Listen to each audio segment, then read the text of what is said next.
हुआ आपके साथ त्रिशला यादव। बुलेटिन की शुरुआत भारतीय जनता पार्टी से की जुड़ी हुई खबर के साथ करेंगे, जहां बीजेपी का संकल्प पत्र पार्ट 2 आज जारी होगा।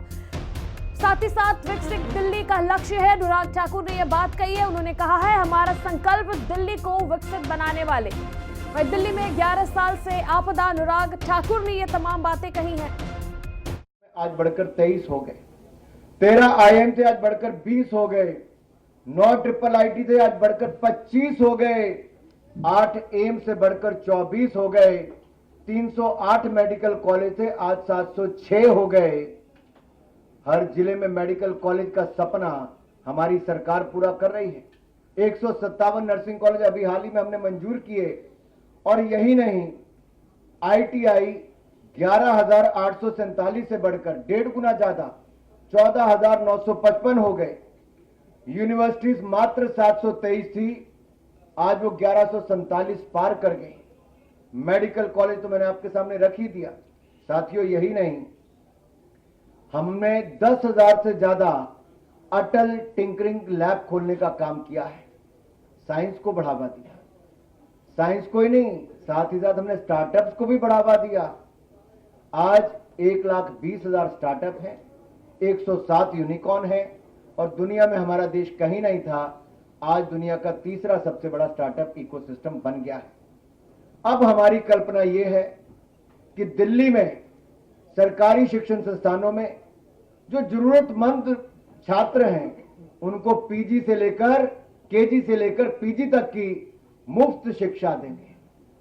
KG से PG तक मुफ्त शिक्षा मिलेगी दिल्ली के जरूरतमंद छात्रों को सरकारी शैक्षिक संस्थानों में। जी हां, आपने ठीक सुना, KG से PG तक मुफ्त शिक्षा प्रदान करेंगे जरूरतमंद छात्रों को सरकारी शैक्षिक संस्थानों में। और साथियों, यही नहीं, आपको मैं एक बात और बताऊं, जो हमारे अगली मैं बात करने वाला हूं, स्किल बहुत महत्वपूर्ण है, और स्किल देने के लिए हमने जहां एक और कौशल विकास की बहुत सारी योजनाएं चलाई, मुझे कहते हुए प्रसन्नता है, हमने लगभग 1.5 करोड़ से ज्यादा युवाओं को कौशल विकास किया है, उनको प्रशिक्षण दिया है, उनको स्किल देने का काम किया है। और जो हमारे युवा UPSC राज्य के PSC के उसमें पार्टिसिपेट करना चाहते हैं, नेक्स्ट स्लाइड पे अगर आप जाएंगे तो उसमें आपको दिखेगा, जहां एक और जरूरतमंद छात्रों के लिए UPSC और राज्य PSC के लिए हमने तैयारी के लिए विभिन्न माध्यमों से सहायता प्रदान की है। भारतीय जनता पार्टी के गुजरात राज्य हो, मध्य प्रदेश हो, उत्तर प्रदेश हो, यहां मैंने बहुत सफल योजनाएं चलाई। और साथ लगते अगर आप हरियाणा में भी देखेंगे, हमारे राज्य की जो HPSC है या फिर UPSC की परीक्षाओं की तैयारी करने वालों के लिए हमने एक मुश्त वित्तीय सहायता प्रदान की है, और जो आने जाने में किराया लगता है, लागत आती है, उसकी प्रतिपूर्ति भी हमने की है। लेकिन दूसरी ओर दिल्ली में आम आदमी पार्टी की आपदा वाली सरकार ने घोर लापरवाही की। 15 मिनट की बारिश में सीवरेज भर जाते हैं। ये जो झीलों की नगरी बनाना चाहते तो झीलें यहां पे उत्पन्न हो जाती हैं, और हमारे सिविल सर्विस के जाने वाले जो हमारे ऐसे अभ्यर्थी थे, उनकी डूबकर मौत हो जाती है। ये दिया है आपदा की दिल्ली की सरकार ने।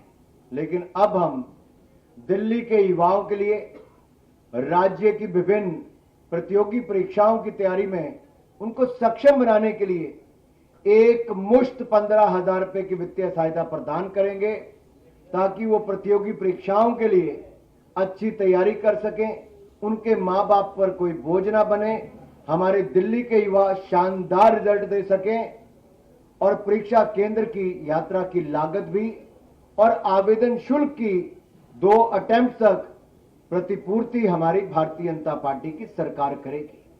ये वायदा है हमारा दिल्ली के युवाओं से, और दिल्ली के युवाओं से कहता हूं, ये मोदी की गारंटी है। जिसकी पूरा होने की भी पूरी गारंटी है। अगला मैं आपके सामने रखना चाहूंगा हमारे अनुसूचित जाति वर्ग के, इनकी कितनी अनदेखी की है। मेरा केजरीवाल जी से सवाल है, मेरा आम आदमी पार्टी से सवाल है, अतिशी जी कहने को मुख्यमंत्री है या नहीं किसी को पता नहीं है। 5 वर्षों में जितनी मेरे हाथ पर उंगलियां है ना साहब, 5 वर्षों में केवल 5 एससी छात्रों को स्कॉलरशिप छात्रवृत्ति दी है इस आम आदमी पार्टी ने। आपदा सरकार ने 5 सालों में केवल 5 एससी छात्रों को छात्रवृत्ति प्रदान की है, केवल 5। इन्होंने तो कहा था एससी समाज से हम उप मुख्यमंत्री बनाएंगे, बनाया क्या? 5 नहीं 11 साल बीत गए। लेकिन भारतीय जनता पार्टी की जहां जहां सरकारें हैं, आप देखिए हमारी केंद्र की सरकार में जब से मोदी जी की सरकार आई, अनुसूचित जाति वर्ग के कल्याण के लिए हमने 250 गुना 250% यानी कि 2.5 गुना की वृद्धि की है। और एससी एसटी ओबीसी के उद्यमियों के लिए पीएम मुद्रा योजना हो, इसमें 40 करोड़ के ऋण के प्रदान किए। स्टैंड अप इंडिया हो, उसमें हमने एससी एसटी और महिलाओं के लिए उपलब्ध करवाया है। और एससी छात्रों के लिए नरेंद्र मोदी जी की सरकार ने 34 लाख से अधिक एससी छात्रों के लिए, शेड्यूल कास्ट कम्युनिटी के मेरे अनुसूचित जाति वर्ग के भाइयों बहनों के लिए 3,546 करोड़ रुपए की छात्रवृत्ति प्रदान की है। कहां आपदा सरकार के 5 लोगों को, 5 एससी छात्रों को दिया, और दूसरी ओर हमने 34.5 लाख एससी छात्रों को 3,546 करोड़ रुपए की स्कॉलरशिप प्रदान की है। Yes, you have heard it right. 34.5 lakh SC students have got 3,546 crore rupees of scholarship from the Narendra Modi government. And the Gujarat government provides to the SC students who are getting training in the ITI colleges 400 rupees per month as a stipend. और मैं आज जो कहने वाला हूं अपने दिल्ली के सभी वरिष्ठ नेताओं के साथ, अध्यक्ष जी के साथ, रामवीर जी के साथ और बाकी नेताओं के साथ, कि हम दिल्ली में तकनीकी और व्यवसायिक पाठ्यक्रमों के जो हमारे छात्र छात्राएं हैं उनके लिए स्टाइपेंड योजना कर शुरू करें। किसके नाम पे? डॉक्टर भीमराव अंबेडकर स्टाइपेंड योजना होगी, जिसके अंतर्गत हम आईटीआई और स्किल सेंटर पॉलिटेक्निक आदि में पढ़ रहे हमारे अनुसूचित जाति के विद्यार्थियों को 1,000 रुपया प्रति माह स्टाइपेंड देंगे। जी हां, 1,000 रुपया प्रति माह स्टाइपेंड शेड्यूल कास्ट कम्युनिटी के अपने भाई और बहनों के लिए जो आईटीआई स्किल सेंटर पॉलिटेक्निक में पढ़ रहे हैं, उनको दिल्ली में हम देंगे हमारी सरकार बनने के बाद। जो आपदा सपनों में नहीं सो सकती, हम दिल्ली के युवाओं के उन सपनों को साकार करेंगे मोदी जी। अगला जो मैं आप सबके सामने रखने वाला, आपने देखा होगा ठंड हो, बारिश हो, तपती गर्मी हो। अगली स्लाइड पे अगर आप जाएंगे तो एनडीए सरकार में महाराष्ट्र में हमने ऑटो और टैक्सी ड्राइवर के लिए एक कल्याण बोर्ड की स्थापना की, जिसके तहत ड्राइवरों को पेंशन, उनके उपचार यानी कि चिकित्सा उपचार के लिए वित्तीय सहायता प्रदान की जाती है, उनके बच्चों को छात्रवृत्ति दी जाती है। लेकिन अगर आप दिल्ली में देखें तो आज से 11 साल पहले ऑटो के पीछे अपनी फोटो लगाने का काम तो इन आपदा वालों ने किया था, वो आज तक फोटो ही लगाते हैं। ऑटो वालों के लिए कुछ नहीं किया इन्होंने, कल्याण बोर्ड की स्थापना नहीं की आपदा वालों ने, और आपदा वालों ने ऑटो टैक्सी ड्राइवरों के लिए 2025 से अब तक कोई कल्याणकारी योजना नहीं लॉन्च की। और मेरी खुली चुनौती अरविंद केजरीवाल जी से, अगली बार मीडिया के सामने आए तो जवाब दें, क्यों उन्होंने एससी समाज के हमारे विद्यार्थियों के लिए क्यों केवल 5 बच्चों को स्कॉलरशिप दी, और क्यों ऑटो टैक्सी ड्राइवर वालों के लिए कल्याण बोर्ड स्थापित नहीं कर पाए, क्यों कल्याणकारी योजना नहीं करवा पाए। अगर अरविंद केजरीवाल जी को चेहरा दिखाने का इतना शौक है तो जवाब दे, मुंह खोलें, इन सवालों का जवाब दें। कल्याणकारी योजना क्यों नहीं शुरू की ऑटो टैक्सी वालों की? आज हम मोदी जी की गारंटी यहां देकर जा रहे हैं आप सबके सामने ऑटो और टैक्सी ड्राइवरों के लिए हम auto taxi driver welfare board बनाएंगे, कल्याणकारी बोर्ड बनाएंगे और इसका गठन करने के बाद हम 10 लाख रुपए तक का जीवन बीमा और 5 लाख रुपए तक का दुर्घटना बीमा हम अपने टैक्सी ड्राइवर और ऑटो वाले भाइयों को देंगे, उनके बच्चों को प्रदान होगा। कहीं ईश्वर ना करे कोई ऐसी घटना घट जाए कि किसी की जान चली जाए तो उनके परिवार वालों को 10 लाख रुपए तक का जीवन बीमा मिल जाएगा, 5 लाख रुपए तक का दुर्घटना बीमा मिलेगा। और आपने देखा है प्रधानमंत्री मोदी जी ने सुरक्षा बीमा योजना और जीवन ज्योति बीमा योजना, पीएम सुरक्षा बीमा योजना, पीएम जीवन ज्योति बीमा योजना, ये देश भर के करोड़ों लोगों को दी है। अब दिल्ली वालों को भी इसका लाभ मिलेगा। उच्च शिक्षा प्राप्त करने वाले टैक्सी ड्राइवर और ऑटो वालों के ऐसे बच्चों को स्कॉलरशिप भी दिल्ली की भारतीय जनता पार्टी की सरकार देगी और रियायती, क्योंकि आपको देखिए ऑटो का हो टैक्सी का हो आपको इसकी इंश्योरेंस करवानी पड़ती है और इंश्योरेंस का जो बीमा है या प्रीमियम है वो हम उस पे भी रियायत देंगे, यानी कि आपकी जेब पर उसका भी बोझ नहीं पड़ेगा। अगला अगर आप देखिए जो मैं आपको अगली स्लाइड पे लेके जाने वाला, पंडित दीनदयाल उपाध्याय जी का ये पार्टी है हमारी भारतीय जनता पार्टी, उनकी सोच से आगे बढ़ती है। अंत्योदय हमारी सोच में है और अंत्योदय के सिद्धांत पे चलते हुए गरीबी रेखा से बाहर निकालने का कार्य हम लगातार करते आए। प्रधानमंत्री मोदी जी के नेतृत्व में जहां एक और भारत दुनिया के 10वें नंबर से आज दुनिया की 5वीं बड़ी अर्थव्यवस्था बन गया, अगले 3 सालों में हम दुनिया की 3री बड़ी अर्थव्यवस्था बन जाएंगे। वहीं पर 25 करोड़ गरीबों को गरीबी रेखा से बाहर निकालने का काम भी हमने किया है। 4 करोड़ पक्के मकान भी बनाकर दे दिए, 3 करोड़ पक्के मकान नए और देने के लिए लाखों करोड़ रुपए और खर्च कर दिया। इनके कुल मिला के 7 करोड़ लोगों को देश में पक्के मकान बनाने का काम मोदी सरकार ने किया। 12 करोड़ बहनों को रसोई गैस का सिलेंडर दे दिया, 13 करोड़ शौचालय बना दिए, 60 करोड़ लोगों को आयुष्मान भारत योजना मुफ्त में दे दी, 80 करोड़ लोगों को मुफ्त में अनाज देते हैं, हर घर को नल से जल देने का हमने काम भी कर दिया।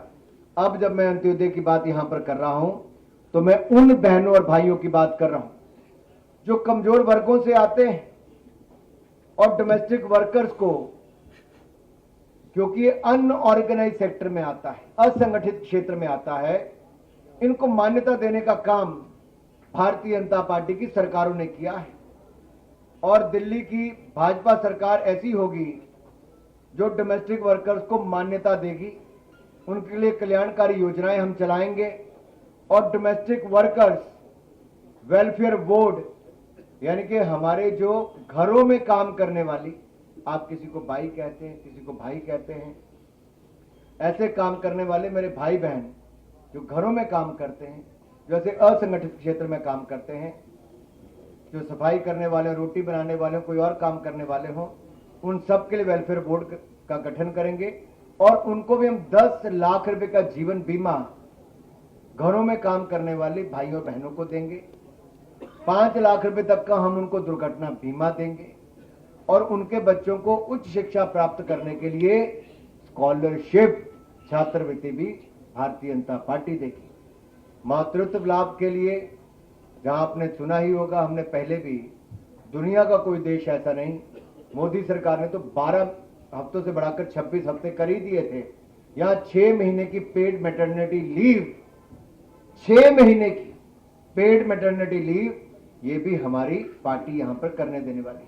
लेकिन मेरा सवाल भाई एक और है, इन आपदा वालों से, क्या आपदा सरकार ने डोमेस्टिक वर्कर्स को मान्यता देने और उन्हें सामाजिक लाभ प्रदान करने में कोई काम किया? कुछ नहीं किया, विफल हो रही है।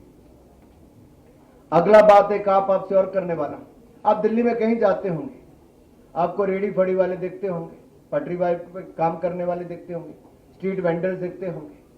आप याद करिए कोविड के टाइम पे दुकानदारों को, फैक्ट्री वालों को, उद्योग वालों को, उद्यमियों को, जहां एक और मोदी सरकार ने 4 लाख करोड़ रुपया खर्च करके हमने पैसा दिया था, 20% एडिशनल वर्किंग कैपिटल दी थी, उनके उद्योग बंद नहीं होने दिए, उनको 6 महीने का मॉरिटोरियम पीरियड दिया। वहीं पे रेडी पटरी, ये रेडी फड़ी लगाने वालों को भी, स्ट्रीट वेंडर्स को भी हमने एक नई योजना लेकर आए थे, प्रधानमंत्री स्वनिधि योजना। और पीएम स्वनिधि योजना के अंतर्गत देश भर में 68 लाख से ज्यादा स्ट्रीट वेंडर्स को 50,000 रुपए तक का कोलेट्रल फ्री, यानी कि कोई घर जमीन कुछ गिरवी नहीं रखना पड़ता, कोई गारंटी नहीं देनी पड़ती, ये ऋण उपलब्ध कराया तो नरेंद्र मोदी जी की सरकार ने। और दिल्ली में लगभग 1,90,000 स्ट्रीट वेंडर्स को इसका लाभ मिला। 10,000 मिला, किसी को 20,000 मिला, कोई 50,000 रुपए तक पहुंच गया। और अब जब हमारी सरकार बनेगी तो पीएम स्वनिधि योजना के लाभार्थियों की संख्या 1,90,000 नहीं, सुन लो मेरे रेडी वाले, पटरी वाले, फड़ी वाले भाई और बहनों, स्ट्रीट वेंडर्स, अब आप 1,90,000 स्ट्रीट वेंडर्स को नहीं, अब लगभग दुगनी, यानी 4 लाख स्ट्रीट वेंडर्स को ये लाभ मिल जाएगा। लेकिन आपदा के राज पर तो स्ट्रीट वेंडर्स पर हमले होते हैं। केजरीवाल जी की जो गुर्गा गैंग है, या आप कुछ कह लीजिए, उनकी कौन सी टीम चलती है इनकी, क्या कहा था आपने, स्लीपर सेल, इनके कई स्लीपर सेल हैं भाई। एक स्लीपर सेल इनका स्ट्रीट वेंडर्स को वो हमले भी करवाते हैं, ऐसा भी करते हैं, उग्राही करते हैं, वहां पे स्ट्रीट वेंडर्स को बेदखल करते हैं। वो कहते हैं कि आप तो दिल्ली वाले हो नहीं, जहां से आए हो पूर्वांचल के, भाग जाओ यहां से। और आपको याद होगा 2021 में ये स्ट्रीट वेंडर्स ने मुख्यमंत्री आवास के बाहर एक बहुत बड़ा धरना प्रदर्शन भी किया था, नहीं किया था? अब आपको धरना प्रदर्शन करने की जरूरत नहीं मेरे रेडी पटरी फड़ी लगाने वाले भाई और बहनों। अब तो आपको सुविधा देने के लिए भारतीय जनता पार्टी की सरकार आने वाली है। नरेंद्र मोदी जी की गारंटी हम लागू करके दिखाएंगे, लाभार्थियों की संख्या को दुगनी करके दिखाएंगे। साथियों, हमने जहां एक और रीस्किल अपस्किल, जो मैंने आपको पहले कहा, ये बहुत आवश्यक, इसलिए आज दुनिया बड़ी तेजी के साथ बदल रही है। हमने 1.4 करोड़ लोगों को स्किल किया है। दुनिया की सबसे बड़ी स्किल्ड मैन पावर हम भारत में बनाना चाहते हैं। We want to make India the world's largest skilled man power, and for that we already have a skill ministry in place, and we have done, if you look at 54.27 lakh reskilling and upskilling programmes have taken place. इतने ज्यादा युवाओं को हमने वहां पे किया है। दिल्ली में भी हम उनको और रीस्किल अपस्किल भी करेंगे और स्किलिंग का प्रोग्राम भी हम आगे बढ़ाएंगे। मुझे अपनी बात यहां तक रखनी थी। आपके मन में कोई और सवाल हो तो आप उठा सकते हैं।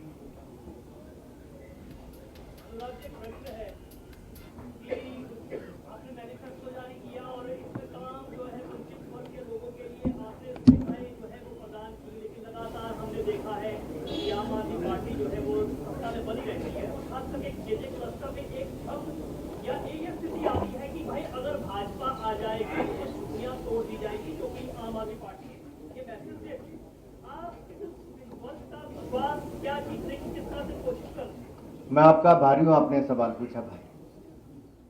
प्रधानमंत्री ने देश में जहां जहां झुग्गियां थी, जिसके बाद कच्चे मकान भी नहीं थे,